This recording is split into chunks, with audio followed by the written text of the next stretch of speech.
Habang bata ka, akala mo ay simple lang ang pangarap.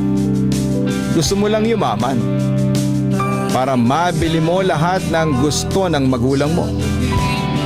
Sinabi mo noon na paglaki ko, hindi na kayo magtatrabaho. Pero habang tumatanda ka, mas naiintindihan mo kung gaano kahirap ang buhay. Hindi pala sapat yung sipag lang. Hindi pala automatic na kapag mabuti kang anak ay gagaan ang laban. At masakit isipin na habang tumatanda ka, tumatanda din sila. Yung mga magulang mong dating malakas ay unti-unti mo nang nakikitang napapagod.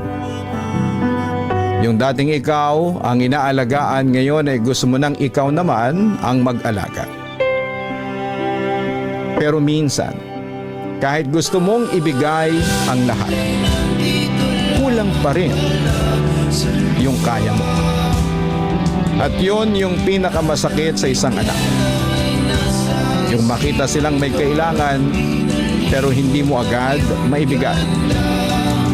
Yung gusto mong bilhin lahat para sa kanila, pero kailangan mo munang unahin kung alin ang kaya lang ng bulsa mo. Minsan mapapaisip ka na lang,